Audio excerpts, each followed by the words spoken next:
Hi, welcome to my kitchen. My name is Marilena and I want to show you what we are going to be cooking with today. Today we're going to make a delicious Portuguese shrimp recipe. And these are the ingredients that we have here in front of us. We have vinegar. Here you go. Clear liquid. Paprika. Red. Vermelho. And then we have the amarillo, which doesn't give a lot of flavor, but it gives it a beautiful color. Okay?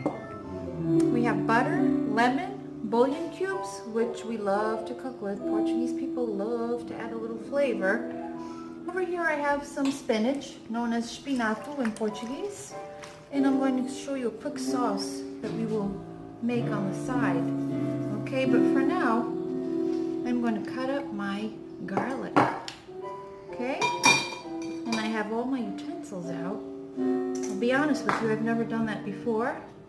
I usually just grab stuff as I go, as I think most people do. Alright, and I'm going to cut up my garlic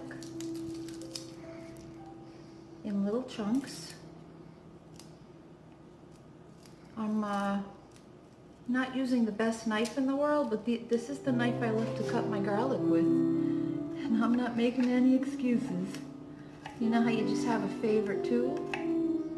Well, this is one of mine. I think I paid $2 at the dollar store for it. Okay, here we go. And a little more garlic. And then I'll show you some secret tricks along the way if you really like garlic to enhance that flavor, okay?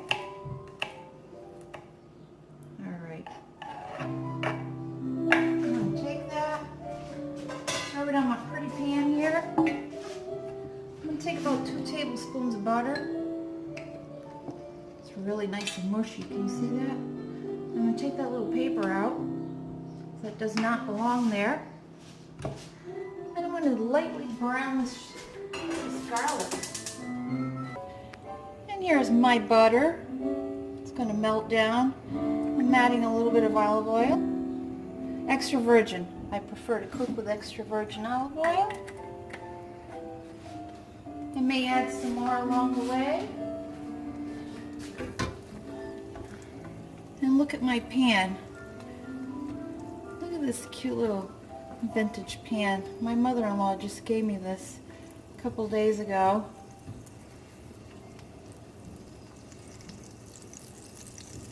Okay.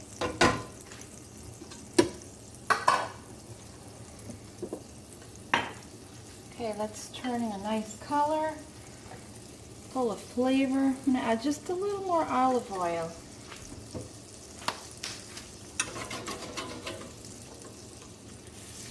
Alright.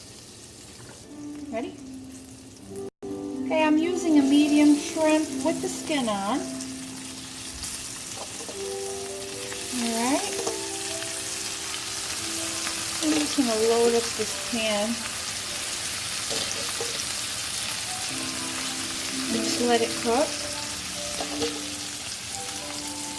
Now obviously this is raw shrimp. For those of you that don't know, if you look at this grayish color, it means it's uncooked. Once it turns pink, it's done. Now be careful, you may want to wash your hands. If you're like me, I'm allergic to shrimp. My hands will start to swell, so I could never eat raw shrimp. Okay? So make sure you wash your hands right after.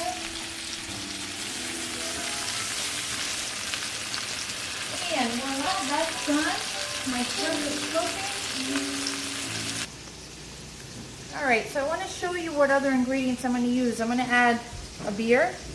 I do love the Bud Light Lime.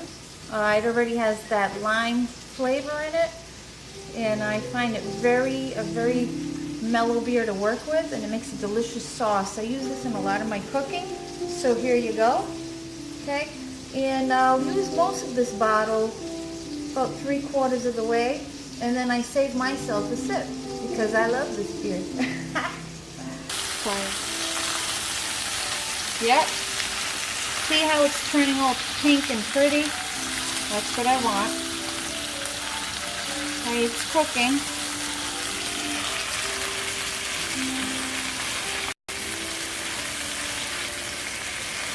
And that's my daughter playing piano in the background.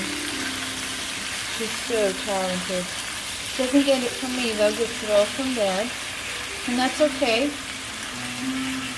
She does cook well. That she gets from me. She definitely gets that from me. Okay, I'm sauteing the shrimp still. Still cooking.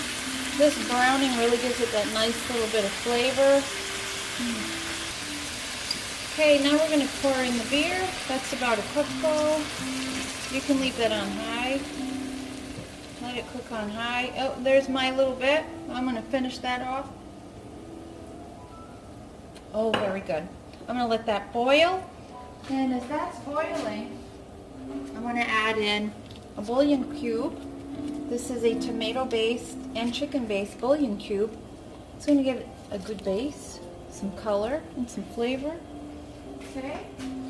I'm going to add 2 tablespoons of vinegar. I'm going to add my paprika, tablespoon.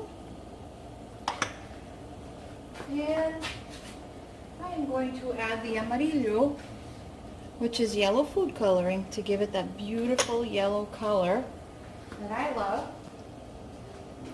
And I'm going to squeeze in some lemon. I do this while I cook. The lemon helps to tenderize it, as does the vinegar. So you'll have very tasty, very tender shrimp, which is what you want. You don't want to overcook it. As you know, shrimp will turn to rubber. Now I actually take this lemon and I just let it cook right in there. Just gives it a little more flavor. Now, if you recall earlier I said, well, I have a few secret tricks if you like to maintain that garlic flavor. Well, I'll share that with you right now. If you really like the garlic flavor, I add garlic in the beginning while I'm sauteing. Okay, but then about 2-3 minutes before I turn this off, I'll add in a few fresh chunky pieces of fresh garlic. That will really hold the flavor well. Now that's one of my secrets. Now this is going to boil for about 10 more minutes just to absorb all the flavors. I don't want to overcook it, but this is a jumbo shrimp, so I do have to cook it. So while this is cooking, I'm going to start on my spinach, my spinato. Okay? Learn a little Portuguese while I cook while you're at the right place. So, let me have a sip of my coffee real quick because I can't function without it. Alright, so for the spinato you're going to need butter. Here it is on my butter dish. Spinach fresh from my garden. I will take you out to my garden in one of my next episodes. I just picked this. It's fresh. It's beautiful. I can't wait to eat it. And this is my parsley, which I will be adding on to my shrimp at the very end. Okay? But anyway, back to the spinato. I'm going to need the spinach. I'm going to need a half a cup of flour. I'm going to need butter. Okay, here's my butter. I'm going to need a whisk. And I'm going to need a little bit of chicken bouillon. And one of my favorite cheeses is cheddar cheese, sharp cheddar. You can use whatever you like to make this sauce that I'm making for the spinach. And you're going to need a little bit of olive oil as well. I use olive oil in practically everything that I do. We will also be using a little bit of half and half, or if you have heavy cream, you can add that. And if you don't want to use heavy cream because it's fattening, you certainly can use low-fat milk or milk. So this is your choice. You can experiment and make it your own. Make it your own. I am using half and half for today. It's what I had, and that's what I'm going to use. Okay? So I'm going to take you over to the stove. I'm going to start melting my butter. So yeah, is it on? We're rolling. All right, so I have my butter in here. I'm melting my butter down. And I'm going to add a little bit of olive oil, because I love my olive oil. In this process, I'm going to add the flour immediately. As soon as my butter is melted, as you can see, it's quite melted. You want to add this in slowly and whisk it. Look at that. Yep. So as I'm making my roux,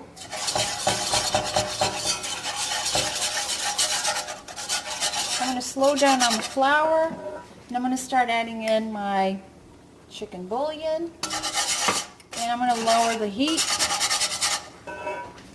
I'm adding in the half and half, and look at that. It's just going to take a beautiful color and shape. I really want to whisk this good. And you're probably wondering why I'm using this pan. It's one of my favorites. I'll tell you why. Just give me a second. Alright, here's why.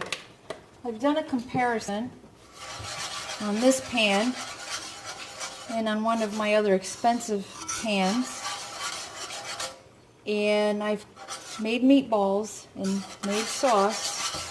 And for some reason on this pan my food tastes really good. I haven't figured out why yet. When I do, I will let you know. Okay, a little more half and half. There's about a half a cup of half and half in here. I did eyeball the half and half, that's okay. Some people are very precise, so about a half a cup. I'm now going to add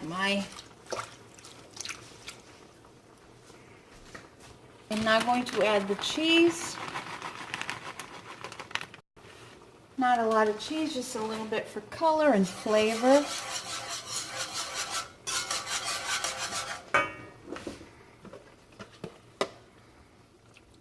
Okay.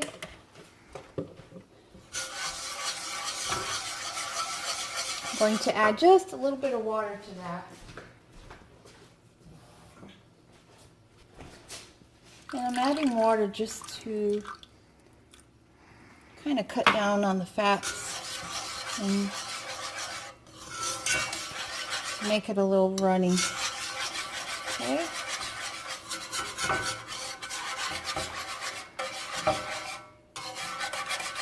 I'm going to do just a drizzle again of olive oil because I love my olive oil. Then I'm going to add my fresh spinach. And it's just literally going to dissolve into my sauce. This is the only way that my husband will eat vegetables. It has to have a lot of flavor. He's not too fond of eating them from scratch, just by themselves, unless I mix it in. He won't eat spinach unless I mix it in with something else, such as this sauce. Okay, I'm just going to turn the heat up a tiny bit, and while this is simmering, I'm going to revisit my shrimp. My shrimp is cooked. I'm actually going to turn it off, but what I need to do is I am now at the very end. I am going to add parsley, a little bit of garlic. You want to add the parsley at the very end because it gives it beautiful color. And I'm also going to squeeze some fresh lemon on here. Okay, so we're back, and I want to show you the fresh garlic. I'm cutting it up again with my favorite knife that I paid $2 for at the dollar store. Alright, and you definitely want to be careful using these knives. So here's my garlic, and here is my parsley. I love having parsley in the house. I'm going to cut out the tails, get rid of that, and I'm going to sprinkle all these fresh ingredients on top of my shrimp. And I will be honest with you, it's so good. And I'm not going to be one of those people that tries my food in front of you to tell you